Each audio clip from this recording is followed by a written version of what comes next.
આજના પવિત્ર પ્રસંગે હમણાં જ અમને સૌને જેમના આશીર્વાદ સાંપડ્યા એવા પૂજનીય મોટા મહારાજ, પરમ પૂજ્ય આચાર્ય મહારાજ, પરમ પૂજ્ય લાલજી મહારાજ, મારી સાથે મંચ પર ઉપસ્થિત શ્રી હર્ષ સંઘવી, ઉપમુખ્યમંત્રી અને ગૃહમંત્રી ગુજરાત સરકાર, પ્રેરકભાઈ શાહ, શહેર અધ્યક્ષ ભારતીય જનતા પાર્ટી અમદાવાદ શહેર, અને આજ ઉપસ્થિત સૌ સત્સંગીઓને મારા જય સ્વામિનારાયણ। આજ લાલજી મહારાજે ને આચાર્ય મહારાજે સત્સંગ વતી મારો ધન્યવાદ કર્યો, પણ હું ગાદીના બહુ ધન્યવાદ કરવા માંગુ છું કે આ પ્રસંગમાં મને ઉપસ્થિત રહેવાનો મોકો આપ્યો। ભગવાન સ્વામિનારાયણના સમગ્ર વિશ્વ, દેશ અને વિશેષ કરી ગુજરાત પર અનેક ઉપકારો છે। એક જીવનમાં કોઈ વ્યક્તિ આખા ભારતની પેદલ પરિક્રમા કરી વર્ષો સુધી ગુજરાતમાં સ્થાયી થઈ, ગુજરાતને કર્મભૂમિ બનાવી, અંગ્રેજોના શાસનની અંદર કેટલાય કુરિવાજો, વ્યસનોથી પીડાતા આપણા સમાજને એક સાચો ધર્મનો રસ્તો બતાવી અને સંગઠિત કરવાનું કામ ભગવાન સ્વામિનારાયણે કર્યું। ગુજરાત પર તો એમના જેટલા ઉપકાર માનીએ એટલા ઓછા છે, અને અનેક યોગદાનો વચ્ચે સૌથી મોટું યોગદાન શિક્ષાપત્રીનું પ્રાગટ્ય। અનેકવિધ હિન્દુ ધર્મશાસ્ત્રનો વિશદ અભ્યાસ કરી, હજારો સંતો જોડે સંવાદ કરી, ખાલી 200 શ્લોકોમાં એ બધાનો નિચોડ આપણા માટે ઉપલબ્ધ કરાઈ અનેક લોકોનું જીવન ભગવાન સ્વામિનારાયણે ધન્ય કર્યું। વેદ, ઉપનિષદ, પુરાણો, બ્રાહ્મણ ગ્રંથો અને રામાનંદી સંપ્રદાયનું બધું જ વૈષ્ણવ સાહિત્ય, ત્યાં સુધી કે પૃષ્ટિ માર્ગીય સાહિત્યનો પણ એનો અર્ક જેને કહેવાય, અંગ્રેજીમાં કહીએ તો એની જીસ્ટ અને સૌથી ઉપયોગી તત્વોને વ્યવહારુ રીતે શિક્ષાપત્રીમાં સમાવેશ કરી આપણા બધા માટે એ બધા ગ્રંથો આ 200 શ્લોકોમાં ઉપલબ્ધ કરાવવાનું કામ ભગવાન સ્વામિનારાયણ અને એમને સાથેના સંતોએ કર્યું, અને એના કારણે અનેક લોકોના જીવનમાં આશ્ચર્યજનક પરિવર્તન આવ્યા। બ્રહ્મ સાથે આત્માને જોડવાની પ્રક્રિયા એમને સરળ બનાવી, અને નારાયણ પાસે જવું હોય તો ગુરુ એટલે સ્વામીની જરૂર પડે, અને સ્વામિનારાયણ શબ્દની રચના કરી એમને ગુરુનો માર્ગ પ્રશસ્ત કર્યો। અને ગુજરાતની અંદર વિચરણ કર્યું, અનેક મંદિરોનું જાતે નિર્માણ કર્યું, અને એક એવી પ્રખર સંત પરંપરા ઊભી કરી જે આટલા વર્ષો પછી પણ જ્યારે અહીંયા ગુરુ સાથે સ્થાયી થયા અને ગુજરાતને કર્મભૂમિ બનાવી, એમને સનાતન પરંપરા, ભારતની હજારો વર્ષ પૂરી જૂની સાંસ્કૃતિક ચેતના અને સમાજમાં અનુશાસન, શિસ્તનું જબરજસ્ત સંદેશ આપવાનું કામ ભગવાન સ્વામિનારાયણે કર્યું। 23 તારીખથી જમિયતપુરાના સ્વામિનારાયણ મંદિરના સાનિધ્યમાં શિક્ષાપત્રીના 200 વર્ષ એના સામૈયાનો એક મોટો પ્રસંગ આચાર્ય મહારાજના આગેવાનીમાં અને લાલજી મહારાજે બધી વ્યવસ્થાની દેખરેખ રાખી તો 2 પેઢીએ સમગ્ર પ્રસંગને ખૂબ સુંદર રીતે અહીં આગળ આજના સૌ સત્સંગીઓને સાથે રાખી પૂરો થવાના આજે છેલ્લો દિવસ છે. એ વખતે હું નિશ્ચિત રૂપે માનું છું કે આજના યુવાનોએ શિક્ષાપત્રીના ધ્યાનથી અભ્યાસ કરવો એ કેવળ ધર્મ માટે નહીં, તમારા જીવનને પણ સુચારું બનાવવા માટે, અનેક વિવાદોથી મુક્ત કરવા માટે સ્વામિનારાયણ ભગવાનના આ શ્લોકો તમને કામમાં આવશે. આ 212 શ્લોકોમાં ધર્મ, જ્ઞાન, વૈરાગ્ય, ભક્તિ અને વ્યવહાર, સૌથી મહત્વની વસ્તુ વ્યવહાર છે. હું ખાલી 2 જ વાતોનો ઉલ્લેખ કરવા માંગુ છું. કેટલી દૂરંદેશી સાથે સ્વામિનારાયણ ભગવાને પોતાના અનુયાયીઓ માટે આ ગ્રંથની રચના કરી છે કે લખ્યા વગર કોઈને દેવું આપવું, લખ્યા વગર કોઈને ધીરવું નહીં. જો લિટિગેશનથી બચવું હોય તો લખાણ કર્યા વગર ધીરવું નહીં. 200 વર્ષ પહેલા વિચારવું એ ખરેખર બહુ મોટી વાત. ઘરના પાછળના દરવાજાથી કોઈ દિવસ જવું નહીં. પાછળના દરવાજાથી જવાથી સામાન્ય વ્યક્તિને લાગે એમાં શું, પણ પાછળના દરવાજાથી જઈએ તો 25 પ્રકારની શંકા કુશંકાઓનું નિર્માણ થાય. એનાથી હંમેશા બચવું જોઈએ. આ પ્રકારના અનેક વ્યવહારુ જીવનના સુંદર ઉપદેશો પણ એમને આપે. વલ્ભાચાર્યે પ્રશસ્ત કરેલા પૃષ્ટિ માર્ગના સંપૂર્ણ માર્ગના અનુસરણની પણ એમને એ વખતે આજ્ઞા આપી.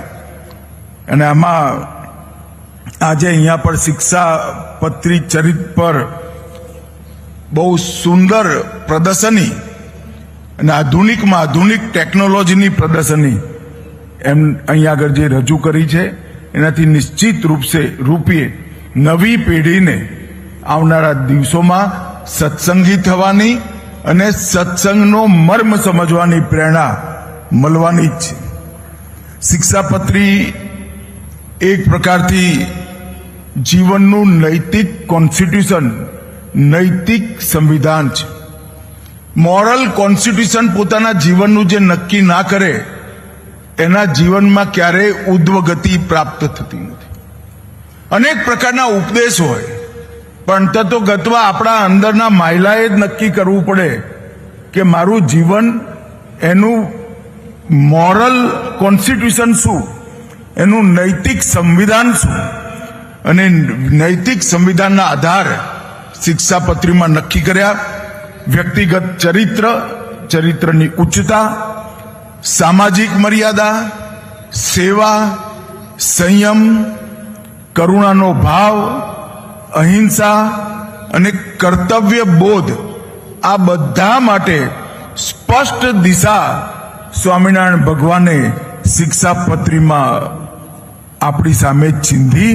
અને એનાથી અનેક લોકોએ એક પ્રકારથી પોતાના આત્માના ઉન્નતિના માર્ગ પર ગયા. અનેક હજારો સંતો પણ ગયા અને સંતોના માધ્યમથી કેટલાય સંસારી લોકોએ પોતાના જીવનને આગળ વધાર્યું. સર્વજન હિતાય, એક વાક્યમાં શિક્ષાપત્રીના બધા ઉપદેશોનું અનુવાદ કરવો હોય તો સર્વજન હિતાય એ આજનો એક વાક્યનો સંદેશ શિક્ષાપત્રીનો છે. આ સામૈયાની અંદર અનેક પ્રકારના સંદેશ અહીંયા આપવાનો પ્રયાસ આચાર્ય મહારાજ અને લાલજી મહારાજે નિવર્તમાન આચાર્ય મહારાજના માર્ગદર્શનમાં કર્યો. ગો ગ્રીન અભિયાન, ઝીરો પ્લાસ્ટિક સંકલ્પ, સૌર ઉર્જાનો ઉપયોગ, આ બધા સંદેશ પૃથ્વીનું જીવન લંબાવવા માટેના છે. માનવ જાતનું જીવન લંબાવવું હોય તો પૃથ્વીનું જીવન લંબાવવું જ પડે, અને પૃથ્વીનું જીવન લાંબુ કરવું હોય તો પર્યાવરણની જાળવણી કરવી પડે. પર્યાવરણનું દોહન કરો ત્યાં સુધી વાંધો નથી, પરંતુ 3 શતકથી માનવ જાતે પર્યાવરણનું શોષણ કરવાનું ચાલુ કર્યું, અને એના કારણે જે અસંતુલન ઊભું થયું એમાંથી બહાર આવવા માટે આ 3 પ્રકલ્પ શરૂ કર્યા છે. એટલા માટે હું વિશેષ રૂપે લાલજી મહારાજને ખૂબ ખૂબ સાધુવાદ અને અભિનંદન આપવા માંગુ છું. અહીંયા ગૌશાળાની સ્થાપના, ચારો વેદના અખંડ પાઠની વેદશાળા અને પંચદેવ મંદિર, એના માધ્યમથી સંપ્રદાય સિવાય પણ સમગ્ર હિન્દુ સનાતન પરંપરા અને સમગ્ર હિન્દુ સનાતન પરંપરાનો જ એક હિસ્સો આપણો સંપ્રદાય, એ વિષય પર ભાર મૂકવાનું બોલ્યા વગર એક સુંદર પ્રયાસ કર્યો છે. અને શરૂઆતથી જ સ્વામિનારાયણ ભગવાનના સમયથી જ સનાતન વૈદિક મૂલ્યોની રક્ષા એ સ્વામિનારાયણ સંપ્રદાયનો પ્રમુખ ઉદ્દેશ રહ્યો છે. ભાઈઓ બહેનો, ભગવાન સ્વામિનારાયણે અનેક પ્રકારની કુપ્રથાઓ, આજે તો ખેર એનો એટલો પ્રચાર પ્રસાર નથી, એક જમાનો તો 200 વર્ષ પહેલા જ્યારે દીકરીને દૂધ પીતી કરી દેતા, દીકરી જન્મતાની સાથે જ એક પાત્રમાં દૂધ ભરી એને ડૂબાડી દેવાની પ્રક્રિયા ચાલતી હતી. સમગ્ર ગુજરાતમાંથી એકાદ તાલુકો છોડી દીકરી દૂધ પીતી કરવાની પ્રક્રિયા બહુ પહેલા દેશના સરખામણીમાં બહુ પહેલા ગુજરાતમાંથી દૂર થઈ. એનું મૂળ કારણ સ્વામિનારાયણ ભગવાને આ કુપ્રથાની સામે એક વ્યવસ્થિત સંતોના માધ્યમથી અભિયાન ચલાવ્યું. દીકરીની શિક્ષા પર એ વખતે જોર આપ્યું. પશુ બલિ પર પ્રતિબંધની વાત કરવી એ વખતે ખૂબ મોટા વર્ગનો વિરોધ વહોરી લેવાની વાત હતી, પણ જરાય ડર્યા વગર યજ્ઞોમાંથી પશુ બલિનો બાકાત કરાઈ યજ્ઞોને શુદ્ધ કરવાનું કામ કર્યું. જાતિવાદ, છૂઆછૂત, આ બધાની સામે એ વખતે એમને વિચરણ કરી પ્રચાર કર્યો. મેં અનેક ભક્તોના નામો સાંભળ્યા છે અને અનેક પરિવારોને મળતો હોઉં છું. હું તો માણસામાં જ ઉછર્યો છું. મારાથી 200 મીટર, મારા ઘરથી 200 મીટર દૂર કાલુપુર ગાદીનું સ્વામિનારાયણ મંદિર, એટલે લાડુડી ખાતા ખાતા જ મોટો થયો છું. અનેક ભક્તોને મેં જોયા છે, કોઈ જાતિ બાકી નહીં. એટલે જાતિની સમસ્યાનો બોલ્યા વગર સમાધાન કરવાનું કામ સ્વામિનારાયણ ભગવાને કર્યું. અને એક અન્ન ક્ષેત્રોની શરૂઆત એ વખતે કરી. અને આજે સ્વામિનારાયણ મંદિરનો કાર્યક્રમ છે, મૂળ ગાદીનો કાર્યક્રમ છે. હું નિશ્ચિત રૂપે કહીશ, મારે કોઈના માટે કંઈ ઓછું નથી કહેવું, પરંતુ એટલું ચોક્કસ કહીશ કે નિવર્તમાન આચાર્ય મહારાજના નેતૃત્વમાં આ ગાદીએ ધર્મની બધી જ મર્યાદાઓને અક્ષુણ્ણ રાખવાનું કામ સ્વામિનારાયણ ગાદી, અને બહુ મોટી ઉપલબ્ધિ છે. અને એના પછી આચાર્ય મહારાજ, લાલજી મહારાજ, એમને આ પરંપરા જાળવી રાખી. નરનારાયણ દેવનું પહેલું મંદિર, ભગવાને પોતે બાદ ભીડી મૂર્તિઓની સ્થાપના કરી અને દેશભરમાં મંદિરોમાં કલાકૃતિની દૃષ્ટિથી બર્માના સાગવાનની લાકડા પર જે કૃતિઓ બનાવી છે, આજે પણ એવું મંદિર શોધવું બહુ જ મુશ્કેલ પડે એવું સુંદર મંદિરની રચના ભગવાન સ્વામિનારાયણે કરી. અને પછી નરનારાયણ દેવની ગાદીના પ્રદેશમાં અનેક સેંકડો મંદિરો બન્યા. અને પૂજ્ય તેજેન્દ્ર પ્રસાદજી મહારાજના નેતૃત્વમાં ISSOની સ્થાપના થયા પછી દેશ અને વિદેશમાં પણ આ મંદિરોની શૃંખલાએ સત્સંગને વધાર્યો. સંસ્કૃતિ અને આધ્યાત્મનો અનમોલ ખજાનો વિદેશમાં વસતા સનાતન ધર્મના સૌ અનુયાયીઓ માટે ISSOએ ઉપલબ્ધ કર્યો અને એમને આપણી સંસ્કૃતિ સાથે ધર્મ સાથે જોડાયેલા રહેવાની વાત કરી.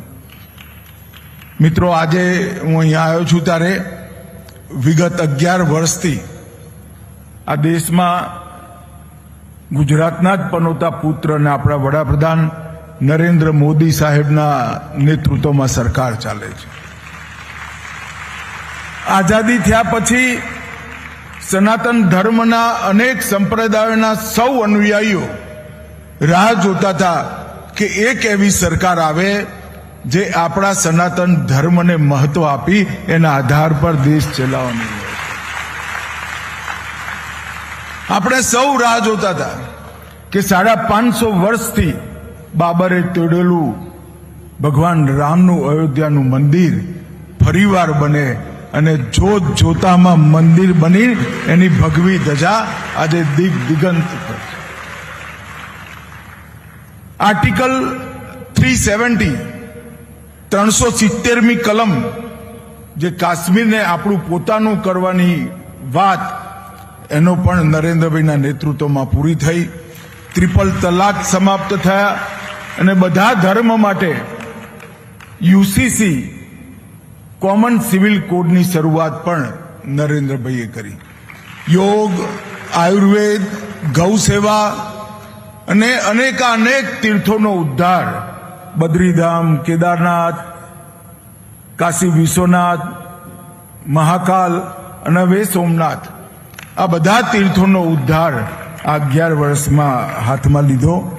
મને વિશ્વાસ છે કે સંતોના આશીર્વાદથી હવે કોઈ દિવસ સનાતન ધર્મના અનુયાયીઓ નિરાશ થાય એવું શાસન આ દેશમાં ક્યારેય નહીં આવે. અને આજે ઉજ્જવળ પરંપરા સંતોના આશીર્વાદથી, ગાદીપતિ મહારાજના આશીર્વાદથી જે પ્રસ્થાપિત થઈ છે અને આપણે સૌ ભેગા થઈ